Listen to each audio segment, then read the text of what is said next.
Bon, de retour probablement pour notre dernière capsule pour l'insuffisance rénale. Là, on était dans le aigu. Bon, les causes de l'insuffisance rénale aiguë, on le dit, là, c'est pré-rénal, intrarénal à l'intérieur du rein ou post-rénal. Donc, ça va avoir l'air de quoi un patient qui fait de l'insuffisance rénale aiguë. Contrairement à l'insuffisance rénale chronique, on va tout de suite voir une production d'urine qui est diminuée ou qui est absente. Donc, on va avoir une accumulation de liquide à l'intérieur du système sanguin. Donc, clairement, c'est des patients qui vont faire de l'hypertension parce qu'ils ont un gros volume sanguin. Ils vont avoir un pouls qui va être bondissant parce qu'ils ont un gros volume sanguin. Ils vont avoir peut-être la veine du cou, la jugulaire distendue. Puis je sais pas, je pense que j'ai pas mis de photo dans ce diaporama-là. Des patients qui vont souffrir d'édème, qui vont souffrir de dyspnée. Donc, c'est des patients qu'on va vouloir ausculter autant au niveau cardiaque qu'au niveau pulmonaire pour être sûr qu'il n'y a pas une accumulation de liquide au niveau des poumons, puis pour être sûr que le cœur est en mesure de bien fonctionner. Donc, on va bien entendre le B1, le B2, qu'on n'aura pas de B3 en extra, qu'on est en train de se développer un OAP, là. Ça se peut qu'un insuffisant rénal aigu ait une odeur dans son haleine qui sent un peu l'urine. C'est des patients qui, au niveau neurologique, puis ça arrive assez rapidement, les problèmes neurologiques, c'est des patients qui vont être relativement fatigués, qui vont être somnolents, qui vont avoir des pertes de mémoire soudaines. C'est pas des patients qui perdaient la mémoire avant, mais que là, tout d'un coup, là, ils se souviennent pas où est-ce qu'ils sont, ils ont de la difficulté à se concentrer, ils peuvent convulser. Tantôt, on a parlé là, d'anticonvulsivants pour certains patients d'insuffisance rénale chronique. Ben, les insuffisants rénales aigus sont à très haut risque de faire des convulsions, le coma et la mort éventuellement. C'est des patients que bien qu'il ait une surcharge liquidienne au niveau du système sanguin, au niveau de la peau, vont démontrer des signes de déshydratation. Donc, si on fait le signe de turgescence, ça va être diminué, là, ça va prendre du temps avant que le pli de turgescence revienne à sa forme initiale. C'est des patients qui vont avoir les muqueuses sèches. Dans les examens paracliniques, bon, clairement, on va avoir la créatinine puis l'urée. Puis là, dans ce temps-là, on parle pas de petites créates là, à 100, 112, à 120, à 140. Là. On parle de créates, là, 400, 500, 600. Là. Des grosses créates. La même chose avec l'urée. Là. On parle pas d'une urée à 17, 18. Là. On parle de 50, 60, 80. Là. Ça va être des patients qui vont être soit en hyponatrémie ou en natrémie normale et qui possiblement pourraient être en hyperkaliémie. Donc, c'est clairement des patients qu'on va surveiller au niveau cardiaque. Est-ce que c'est des patients qui ont des palpitations? Est-ce qu'à l'ECG, il y a des changements du tracé là, avec l'onde P qui serait aplatie, avec l'onde QRS qui serait élargie, avec l'onde T qui serait plus pointue? Les troubles hématologiques, oui, ça va être présent avec les insuffisants rénales aigus, mais tout ça ici nous inquiète beaucoup plus. Alors, qu'est-ce qu'on va devoir faire, les infirmières? Ça va être quoi notre job? Ça va être certainement de s'assurer que les signes vitaux restent dans la norme. Donc, on ne fait pas d'hypertension, qu'on ne souffre pas d'arythmie, qu'on ne démontre pas de signes d'hyperkaliémie. On va évaluer leur ingesta excreta strict parce qu'on a dit que dans l'insuffisance rénale aiguë, il y a souvent une diminution de la production d'urine, puis même de l'urine qui est inapparente et qui n'a aucune production. Donc, on va surveiller ça beaucoup. Les prélèvements sanguins, le potassium, le sodium, l'urée, la créate, c'est ça qui va nous intéresser le plus. Le CG surtout pour voir le tracé, à moins que vous deviendriez des pros de la lecture de l'ECG. Évaluation de la surcharge liquidienne possible, donc l'édème périphérique, la distension de la veine jugulaire, puis là j'ai dit la surcharge liquidienne au niveau circulatoire, mais on sait que au niveau de la peau et des muqueuses, ça va être tout à fait le contraire. Ils vont avoir l'air déshydratés.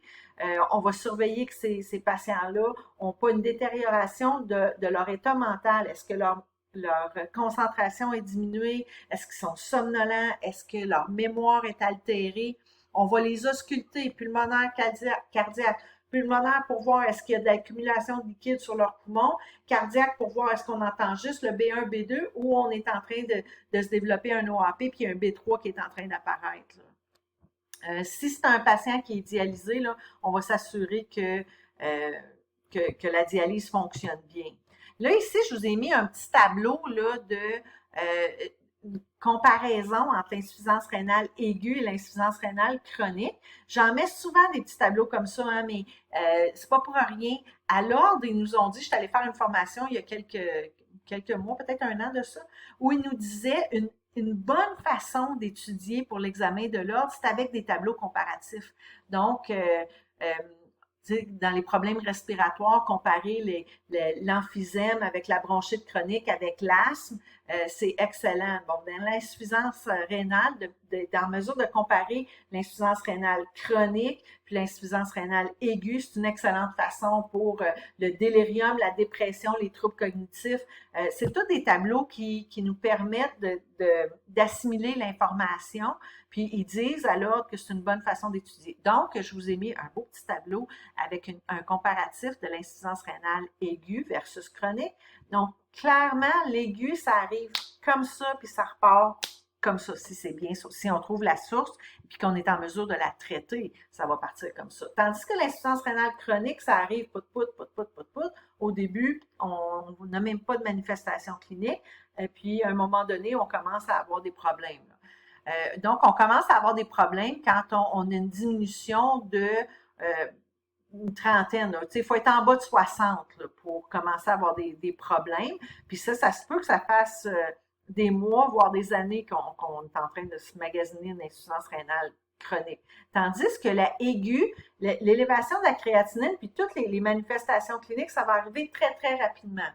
Ici, la aiguë, c'est possiblement réversible. Si on trouve qu'est-ce qui cause l'insuffisance rénale aiguë, puis qu'on la soigne, puis qu'on est en mesure de s'en débarrasser, ben les problèmes vont disparaître. Tandis que l'insuffisance rénale chronique, c'est irréversible. Le dommage, il est là. On peut ralentir le processus. Parfois, on peut même stopper le processus. Mais le dommage, il est là, puis on ne peut pas retourner en arrière. La mortalité est hyper élevée chez l'insuffisant rénal aigu. Mais je ne vous dis pas qu'elle n'est pas élevée chez l'insuffisant rénal chronique. C'est juste que ça va prendre beaucoup plus de temps. On parle de principale cause de mortalité. Dans l'aigu, c'est l'infection, puis dans la chronique, c'est les maladies cardiaques. Ici, il y a un petit tableau là, qui nous parle de l'angiotensine. Tantôt, je vous ai dit, une des raisons pourquoi on ferait une insuffisance rénale aiguë en pré-rénale, ça serait le rein n'est pas assez irrigué. Donc, le rein n'est pas assez irrigué parce que soit on est une hémorragie ou soit on est déshydraté. La diminution de la tension artérielle va faire que le rein va stimuler la rénine, qui va stimuler l'angiotensine, blablabla, puis on arrive jusqu'au bout ici où on voit la vasoconstriction. Bien, si on a de la vasoconstriction dans un rein qui est déjà peu irrigué, on augmente le problème. Fait que comprenez-vous que quand on a un patient qui nous arrive à l'hôpital avec une perte sanguine énorme suite à une hémorragie, ou un patient qui est déshydraté depuis très, très longtemps, déshydraté grave depuis très, très longtemps, la première chose, la plus importante chose à faire dès le début, c'est de réhydrater, s'assurer qu'il y a un volume sanguin pour ce patient-là.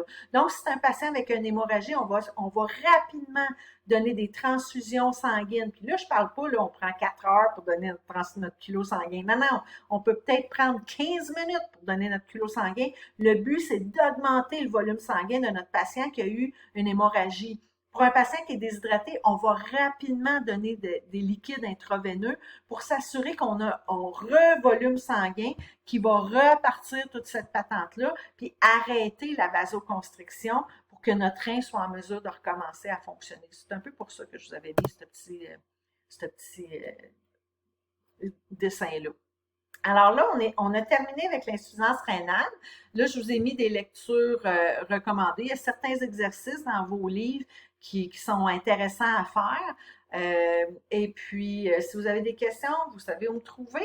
Fait que gênez-vous pas. Puis là, je vais aller vous enregistrer la goutte. Puis, je vais essayer de vous le déposer le plus rapidement possible. Fait que je vous remercie beaucoup de m'avoir écouté. Au revoir!